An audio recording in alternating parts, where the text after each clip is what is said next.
Close your eyes, open your mind, and let yourself drift gently into another time. Let the weight of the day fall from your shoulders as we step together into the misty past. A past half remembered, half imagined, where history and legend weave into one.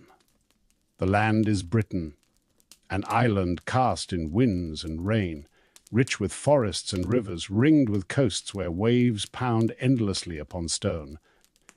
Yet this Britain is not the Britain of today. It is not the kingdom of castles and crowned monarchs that you may know. This Britain lies in shadow, at the edge of memory, in the dim centuries after Rome's legions departed. For 400 years, the Romans had ruled. They built roads, towns, walls, and laws. They brought soldiers from far-off lands, mosaics and baths, Latin speech and Christian faith. But Rome grew weak, its power frayed. One by one, its soldiers were called home, drawn back to defend the crumbling heart of the empire. By the early 5th century, the Roman eagle was gone from Britain.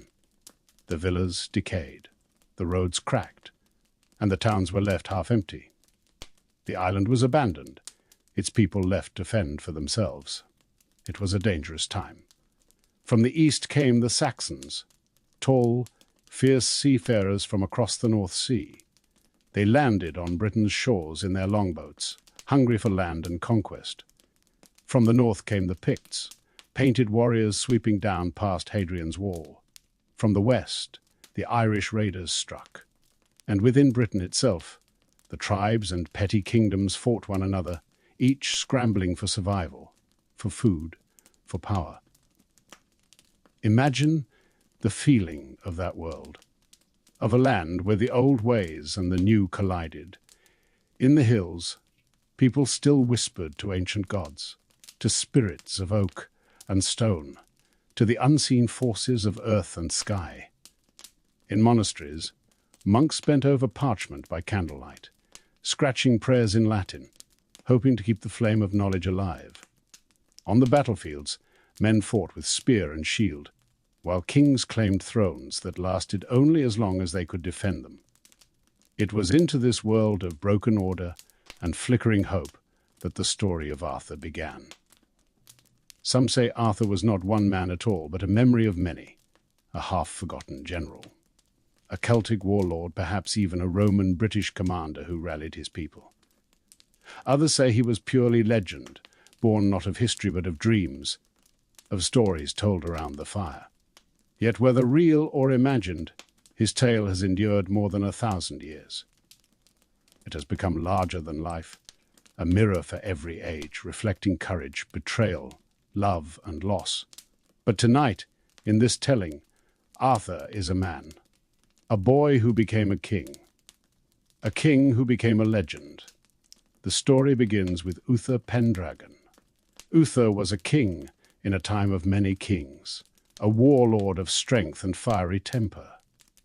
He desired power, but more than that, he desired Igraine, the wife of Gorloe, Duke of Cornwall.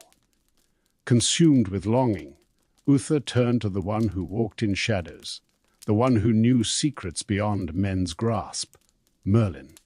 Merlin, the enchanter, was a figure both feared and revered. He was said to be born of both man and demon, yet baptized into the Christian faith, a creature caught between two worlds. He saw further than others, spoke in riddles, and moved events with unseen hands. To Uther he offered aid, but always at a price. Through Merlin's magic, Uther was disguised, given the likeness of Gorloa, so that he might enter Tintagel Castle and lie with Igraine.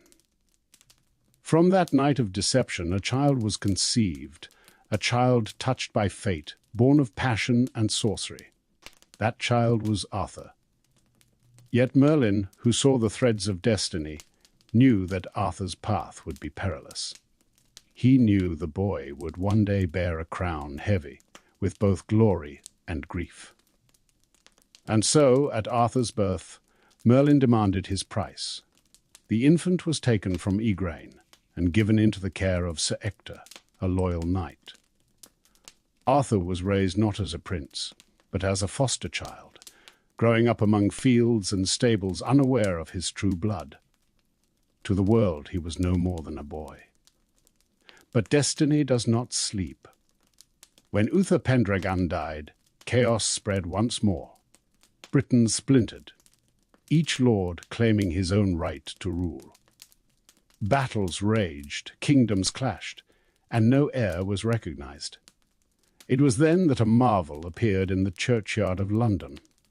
There, set in stone and iron, stood a sword.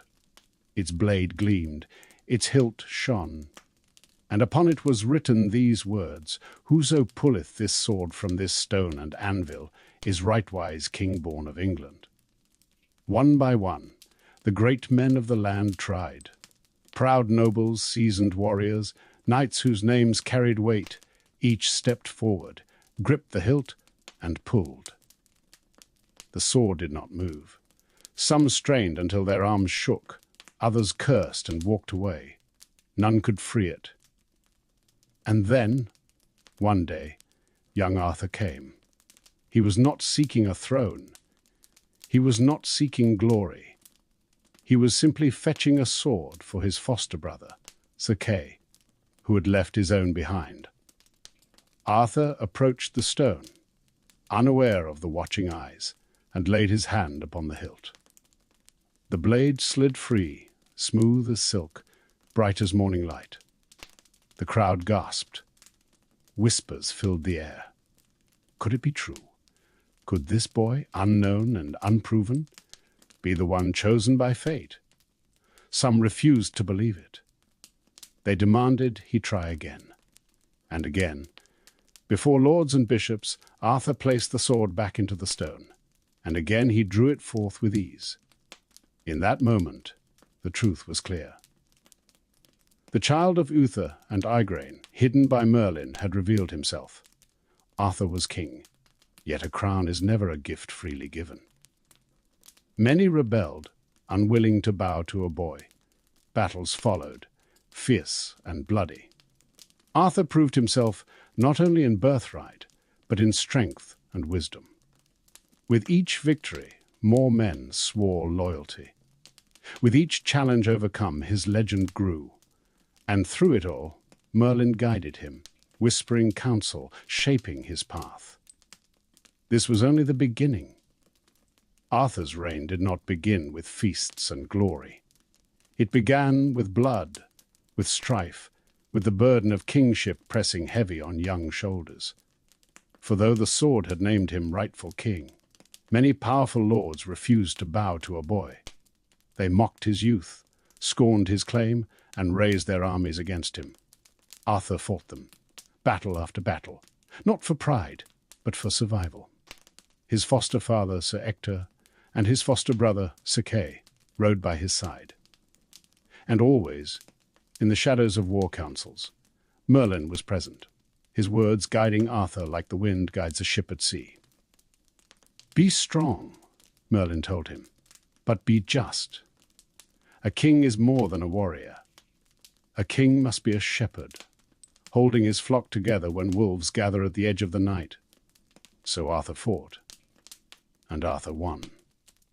Slowly, one by one, rival lords bent the knee. Through fire and steel, the boy became a king in truth. And with his crown secure, Arthur dreamed of more than thrones and swords. He dreamed of unity, of a Britain not torn apart by greed, but held together by honor. To make that dream real, he built a court, and at the heart of that court was Camelot. Camelot was not only a castle, it was an idea, a shining beacon in the uncertain darkness of the age.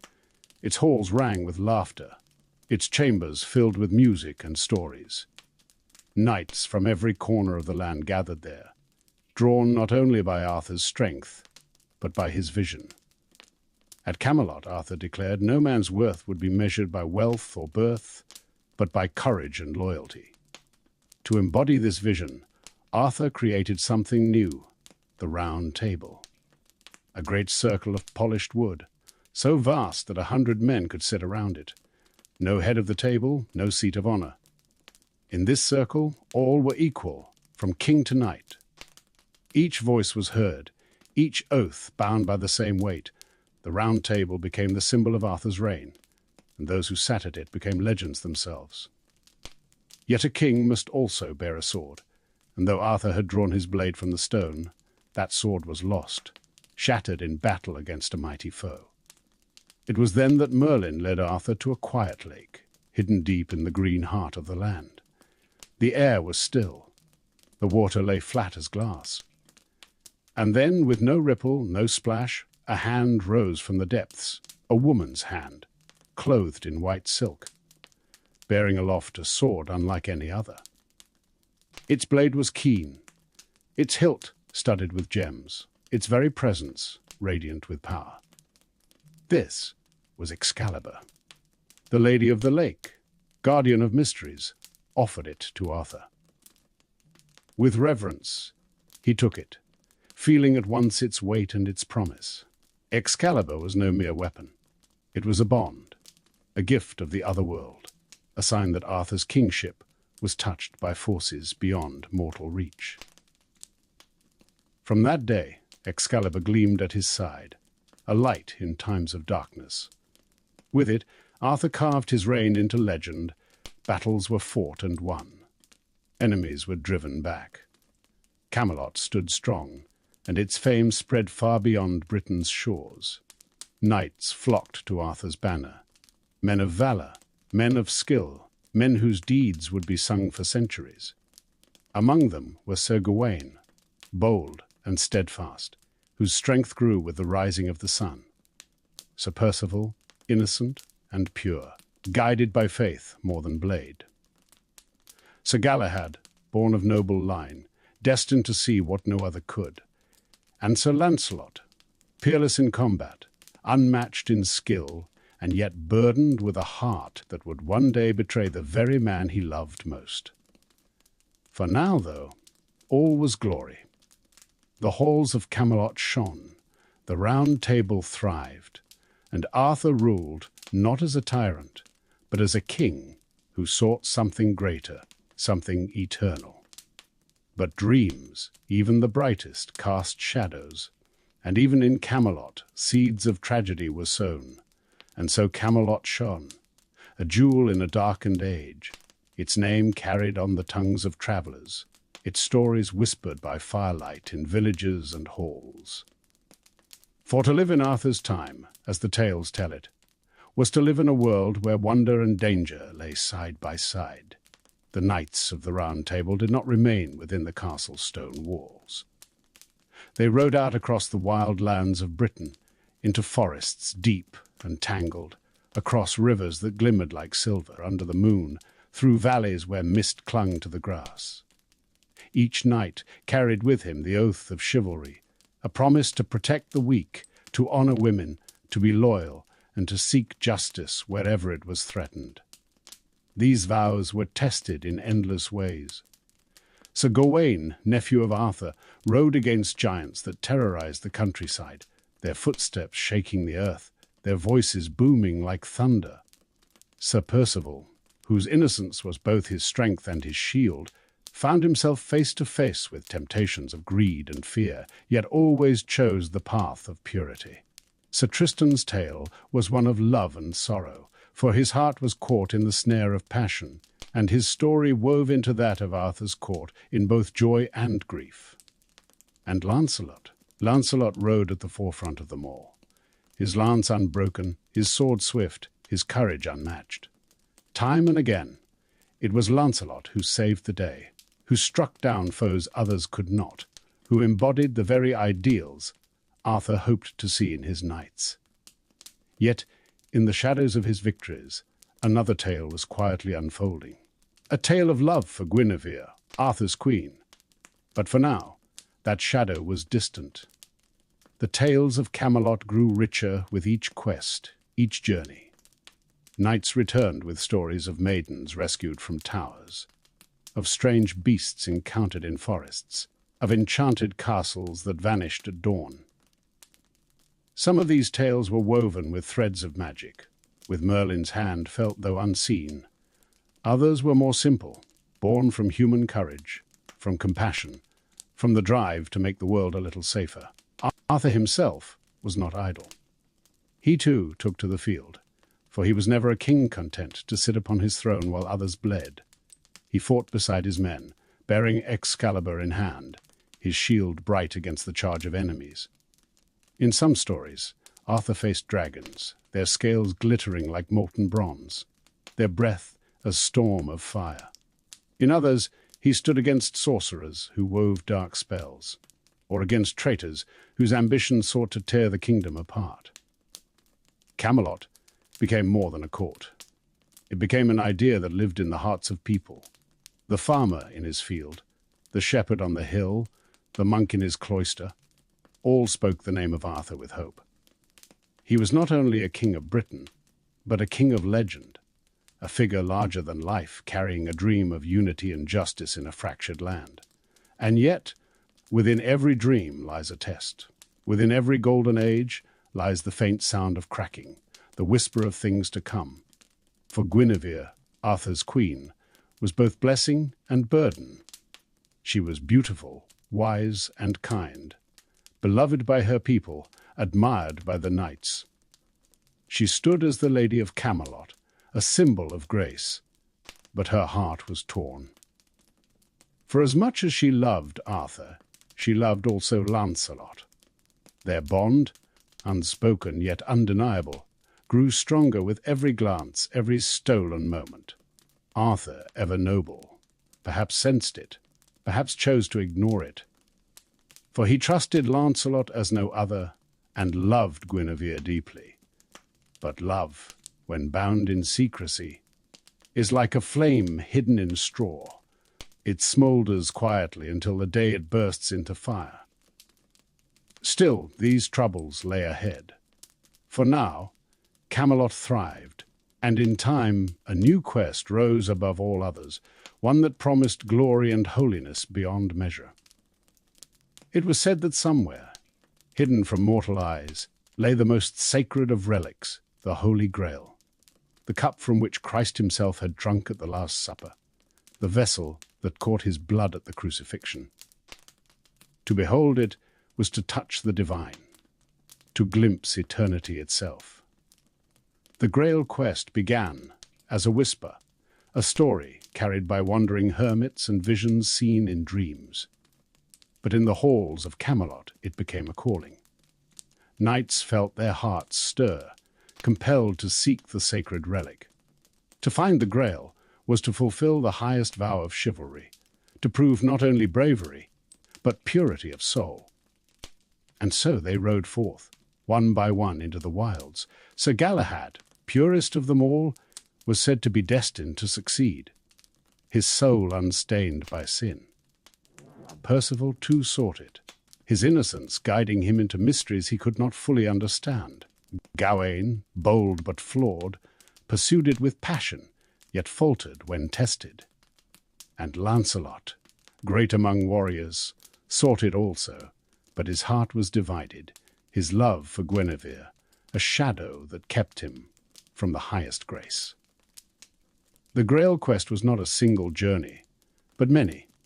Knights scattered to the winds, each facing trials of spirit as much as of sword. Some returned, weary and changed. Some vanished, never seen again. And some, like Galahad, were said to achieve the vision itself, glimpsing the light of the Grail before being taken into heaven. For Arthur, the Grail quest was both triumph and sorrow. His knights, the very pillars of his round table, were scattered, broken, tested beyond repair. Though some found glory, Camelot was weakened. The unity Arthur had built, the dream he had nurtured, began to fray, and with that fraying came betrayal. The Grail quest had drawn the knights of Camelot into the wilderness of both the land and the soul.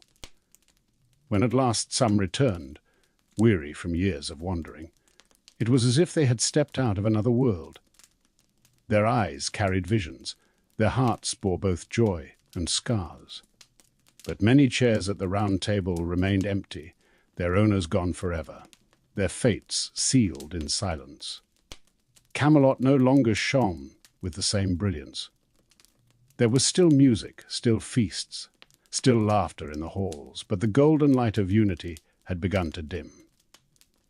Where once knights gathered as brothers, now there were whispers, divisions, and wounds left unseen. And in that dimming, the hidden flame of Guinevere and Lancelot's love burned brighter. For years they had walked the narrow path of secrecy, bound by loyalty to Arthur, yet drawn together by a passion neither could deny. Every meeting was both joy and torment. Every glance risked betrayal. The court was not blind. Some suspected, some knew, yet none dared speak it aloud. For Lancelot was the greatest of Arthur's knights, and Guinevere the very heart of Camelot's queenly grace. To speak the truth would be to shatter the dream. But truth, like water held in the hands, cannot be contained forever. It came to pass that their secret was revealed.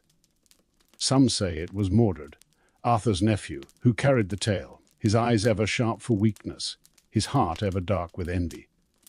Others say it was simple fate, that no love so great and so forbidden could remain hidden. Whatever the cause, the truth came into the open, and with it came the breaking of bonds that had held Camelot together. Arthur was struck not only with sorrow, but with the cruel weight of duty. As king, he could not ignore betrayal.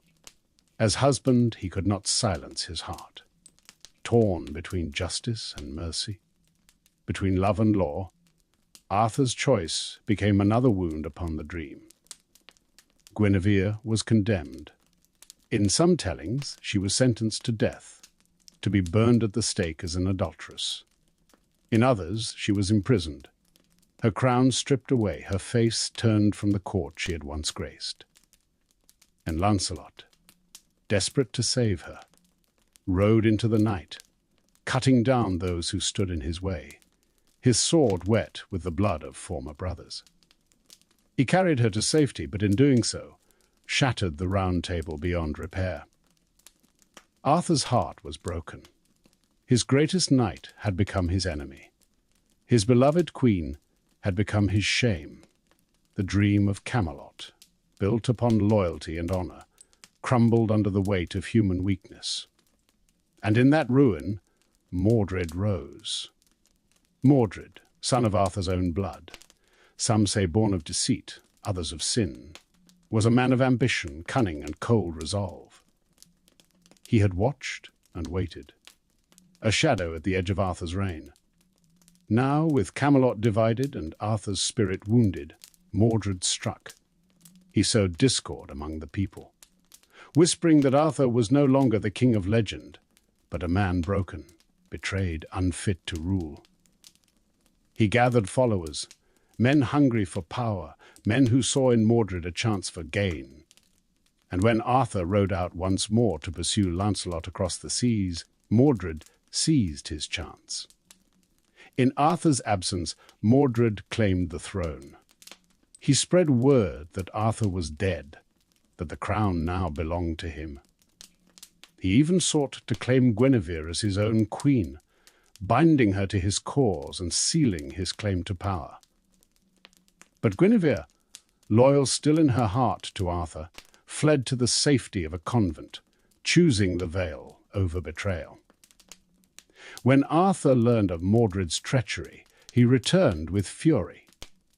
The king who had once dreamed of peace now rode to war, not for unity but for vengeance, for survival, for the very soul of his kingdom.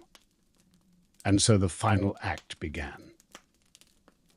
Arthur and Mordred met upon the field of Camelot, a battle that would echo through the ages. The sky, it is said, darkened as if the heavens themselves mourned. The ground was soaked in blood, knight against knight, father against son, brother against brother. Swords clashed, shields splintered, cries of pain rose into the smoke-choked air. Arthur, bearing Excalibur, fought with the strength of legend, his blade carving a path through the chaos. Mordred, fierce and unrelenting, met him blow for blow. Their duel was the breaking of an age, the tearing apart of a dream. At last, Arthur struck Mordred down, driving his spear through the traitor's body. But in that same moment, Mordred's blade pierced Arthur's side, delivering a wound no healer could mend. The field fell silent. The dream was gone. Arthur, bleeding and broken, knew his time had come. He called for Sir Bedivere, one of the few loyal knights who remained, and gave him Excalibur. "Take this sword," Arthur said, "and cast it back into the lake from whence it came." But Bedivere, awed by the sword's beauty, could not bring himself to let it go. Twice he disobeyed, hiding the blade instead. Twice Arthur asked, and twice Bedivere faltered. Only on the third time did Bedivere cast Excalibur into the waters. And as the sword fell, the hand of the Lady of the Lake rose once more, caught the blade, and drew it beneath the surface, never to be seen again. Arthur, his strength fading, was carried to the edge of the water. There, a barge awaited, draped in black, bearing figures robed in mourning. Among them, some say, were queens, mystical, eternal, perhaps the fates themselves. Arthur was placed upon the barge, and as it drifted into the mist, his eyes closed. Some say he died then, carried to Avalon, the Isle of the Blessed. Others say he sleeps still, awaiting the hour of Britain's greatest need, when he will rise again as the once and future king. And so Arthur passed from history into legend. The Battle of Camelot had ended in silence. Smoke drifted low across the field, carrying with it the bitter scent of iron and ash. The cries of men had fallen quiet, and the ground itself seemed weary, soaked in the blood of friend and foe alike. Where once stood the proud Round Table, now only a handful of knights remained, scattered and broken, their armour dented, their faces grim with sorrow. And in the midst of this ruin lay Arthur, the king who had dreamed of unity, the king who had borne Excalibur, the king who was now undone. His wound, deep and cruel, drained the life from him with each slow beat of his heart. His breath came heavy, his strength slipping away like water between the hands. Yet, even in defeat, Arthur's story was not finished. For death, in the world of legend, is never a simple thing. Sir Bedivere, trembling with grief, carried Arthur to the water's edge. There, the mist hung thick, curling low upon the lake, as though the world itself held its breath.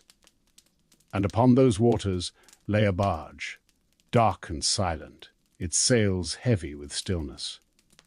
Within it stood women robed in black, their faces pale, their eyes both mournful and serene. Some say they were queens, noble ladies of the other world. Others say they were enchantresses, guardians of Avalon. Their presence was both sorrow and mystery, a bridge between mortal life and the realm beyond. Arthur was lifted gently onto the barge. The women received him with reverence, their voices rising in soft lament. Like a hymn carried by the wind, Bedivere watched as the vessel began to drift, guided not by oars, not by sail, but by some unseen hand, gliding out across the lake toward the veil of mist. The last sight he had of Arthur was of the king lying still upon the deck, his eyes closed, his face peaceful at last, the weight of crown and sword lifted from his brow. And then the mist swallowed the barge, and Arthur was gone. To Avalon, the stories say. Avalon, the Isle of Apples, a place of healing and eternal rest. A land where time moves differently, where wounds close and sorrow fades. There Arthur is said to sleep, not dead, but not alive, held in waiting until the hour comes when Britain needs him most. Then In that darkest hour he will rise again, bearing Excalibur, to lead his people once more. This hope, whispered through centuries, became the heart of Arthur's legend. He was not only a king of the past, but a king of the future, a promise that the dream of justice and unity would never truly die. Camelot, though fallen, lived on in memory. Its towers and halls may have crumbled, its knights may have scattered, but in the songs of bards and the pages of books, it endured. For Camelot was never only stone and mortar. It was an idea. That men and women could gather in equality, that honor and courage could shape a better world. The people remembered. And in remembering, they kept the legend alive. Through the ages, Arthur's story was told and retold. Monks wrote it down in Latin, weaving it with Christian imagery, casting Arthur as a king chosen by God. Poets sang of him in French and Welsh, their verses rich with romance, with quests and miracles. In time, Geoffrey of Monmouth set the tale into history, blending fact and fantasy into one. Later still, Thomas Malory gave us the Le Morte d'Arthur, the great collection that gathered the stories into one sweeping cycle. Each age shaped Arthur in its own image. To the medieval world, he was the perfect Christian king, embodying chivalry. To the Victorians, he was a symbol of nobility and empire. To us today, he is a figure caught between myth and history, his story both timeless and elusive. And always, always, the question remains, was Arthur real? Some say yes. They look to the shadowed corners of history, to the wars fought against the Saxons in the late 5th century. They point to names in old chronicles, a war leader, perhaps called Artorius, who may have united tribes against the invaders, who may have fought at Mount Badon, where legend says the Saxons were halted. They speak of archaeology, of broken forts and buried swords, of echoes left in stone. Others say no, that Arthur is not one man but many, a collection of memories and hopes, a dream born from the longing for a hero in dark times. They see him as a story, a symbol, never flesh and blood, but always something greater. Perhaps the truth lies somewhere in between. Perhaps there was once a leader, a warrior whose deeds sparked the first embers of the tale. And over centuries, those embers grew, fanned into flame by poets and storytellers, until the man was lost, and only the legend remained.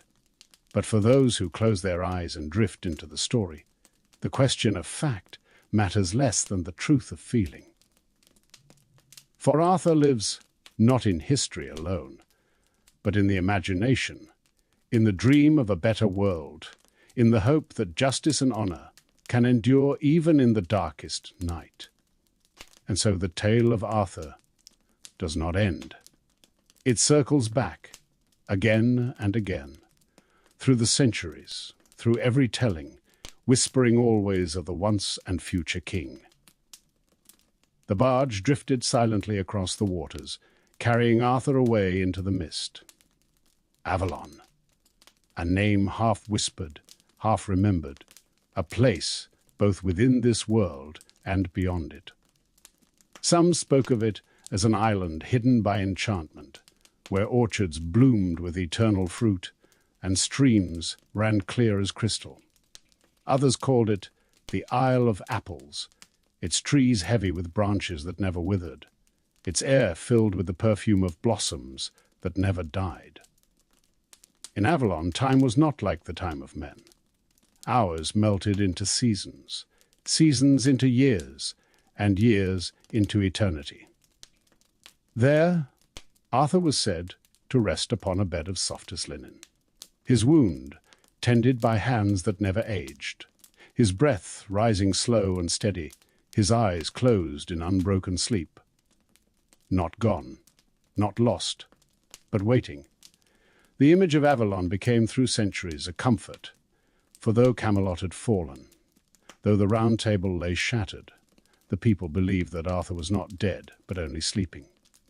That in their darkest hour, when the shadows grew longest and hope seemed lost, he would rise again, bearing Excalibur to lead his people once more, the once and future king. And yet, what of those he left behind?